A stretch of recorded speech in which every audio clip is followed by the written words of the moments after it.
ಬ್ರೇಕ್ನ ನಂತರ HCI ನ್ಯೂಸ್ಗೆ ಸ್ವಾಗತ. ಮನೆಗೊಂದು ಗಿಡ ಊರಿಗೊಂದು ವನ ಎಂಬಂತೆ ಪ್ರತಿಯೊಬ್ಬರು ಕೂಡ ಈ ಕಾರ್ಯವನ್ನ ಮಾಡಿದರೆ ಮನುಷ್ಯರಿಗೆ ಉತ್ತಮ ಗಾಳಿ ಬೆಳಕು ದೊರೆಯುತ್ತದೆ ಎಂದು ಜನನಿ ಸೇವಾ ಫೌಂಡೇಶನ್ ಅಧ್ಯಕ್ಷ ಮಂಜು ಕುರುವಂಕ ತಿಳಿಸಿದರು. ಚನ್ನರಾಯಪಟ್ಟಣದ ಹೌಸಿಂಗ್ ಬೋರ್ಡ್ನ ಸರ್ಕಾರಿ ಶಾಲೆಯಲ್ಲಿ ವಿಶ್ವ ಪರಿಸರ ದಿನಾಚರಣೆ ಅಂಗವಾಗಿ ಮಕ್ಕಳಿಗೆ ಉಚಿತ ಸಸ್ಯಗಳ ವಿತರಣಾ ಕಾರ್ಯಕ್ರಮದಲ್ಲಿ ಮಾತನಾಡಿ, ಮನೆಗೊಂದು ಗಿಡ ಊರಿಗೊಂದು ವನ ಎಂಬಂತೆ ಪ್ರತಿಯೊಬ್ಬರು ಕೂಡ ಪದ್ಧತಿಯನ್ನ ಪಾಲಿಸಿದರೆ ಮನುಷ್ಯನಿಗೆ ಉತ್ತಮ ಗಾಳಿ ಬೆಳಕು ದೊರೆಯುತ್ತದೆ.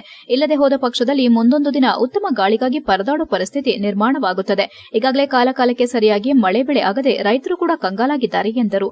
ಇದರ ಹಿನ್ನೆಲೆ ಮನುಷ್ಯ ಮಾಡುತ್ತಿರುವ ಪ್ರಕೃತಿ ನಾಶ, ಮರ ಗಿಡಗಳ ಸಂತತಿ ಹಾಳು ಮಾಡುತ್ತಿರುವುದು ಇನ್ನು ಹಲವು ಕಾರಣಗಳಿಂದ ಕಾಲಕಾಲಕ್ಕೆ ಮಳೆ ಬೆಳೆ ಆಗುತ್ತಿಲ್ಲ. ಪ್ರಕೃತಿ ಮುನಿದರೆ ಮನುಷ್ಯನನ್ನೇ ನಾಶ ಮಾಡುತ್ತದೆ. ಇದನ್ನ ಮನುಷ್ಯನು ಮನದಲ್ಲಿ ಇಟ್ಟುಕೊಳ್ಳಬೇಕು. ಇದನ್ನ ಇಟ್ಟುಕೊಳ್ಳದೆ ಪ್ರಕೃತಿ ವಿರುದ್ಧವಾಗಿ ನಿಂತರೆ ಮನುಕುಲಕ್ಕೆ ಹಾನಿ ಕೂಡ ಖಂಡಿತವಾಗಿದೆ. ಅದರಿಂದ ದಯಮಾಡಿ ಪ್ರತಿಯೊಬ್ಬರು ಕೂಡ ಮರ ಗಿಡಗಳನ್ನ ಬೆಳೆಸೋದು ಸೂಕ್ತವಾಗಿದೆ ಎಂದರು. ಈಗಾಗಲೇ ನಮ್ಮ ಜನನಿ ಸೇವಾ ಫೌಂಡೇಶನ್ ಸ್ಥಾಪನೆಗೊಂಡು 1 ವರ್ಷ ಪೂರೈಸಿದ್ದು, ಇದರ ಸವಿನೆನಪಿಗಾಗಿ ಪ್ರತಿಯೊಂದು ಸರ್ಕಾರಿ ಶಾಲೆಗಳಿಗೆ ಗಿಡಗಳನ್ನು ಉಚಿತವಾಗಿ ನೀಡುತ್ತಿದ್ದೇವೆ ಹಾಗೂ ಸರ್ಕಾರಿ ಶಾಲೆಗಳ ಅಭಿವೃದ್ಧಿಗಾಗಿ ಬಹಳಷ್ಟು ಶ್ರಮಿಸುತ್ತೇವೆ. ಸರ್ಕಾರಿ ಶಾಲೆಗಳ ಉಳಿವು ನಮ್ಮ ಚಿಂತನೆಯಾಗಿದೆ ಎಂದರು.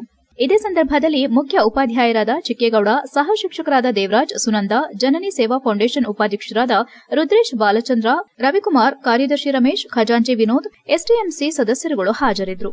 HCI news, Channarayapatna. ಸಂರಕ್ಷಣೆ ಮಾಡಬೇಕು, ಪರಿಸರ ಉಳಿಸಬೇಕು.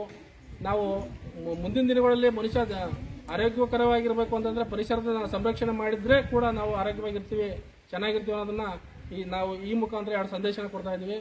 ನಾವು ಮನುಷ್ಯನಾದವನು ನಾವೆಷ್ಟು ಆರೋಗ್ಯವಾಗಿ ಇರಬೇಕು ಅನ್ನೋದನ್ನ ಪರಿಸರದ ನಾವು ಮುಂದಿಟ್ಕೊಂಡು ನಾವು ಆರೋಗ್ಯಕರವಾಗಿರ್ಬೇಕಾಗುತ್ತೆ. ಹಂಗಾಗಿ ಇವತ್ತ ಎಲ್ಲ ಪರಿಸರ ಪ್ರೇಮಿಗಳಿಗೂ ಶುಭಾಶಯನ ಕೋರ್ತಾ 12 ಮಾತನ್ನು ಮುಗಿಸ್ತೀನಿ. ಕ್ರಿಕೆಟ್ ಆಟಗಾರರು, ರಾಜಕಾರಣಿಗಳು ಬಂದ್ರೆ ಹೂವಿನ ಮಾಲೆ ಹಾಕಿ ಮೆರವಣಿಗೆ ಮಾಡೋ ಮೂಲಕ ಸ್ವಾಗತ ಮಾಡ್ತಾರೆ. ಆದರೆ ಇಡೀ ಕರ್ನಾಟಕಕ್ಕೆ ಕೀರ್ತಿ ತಂದ ಭಾನು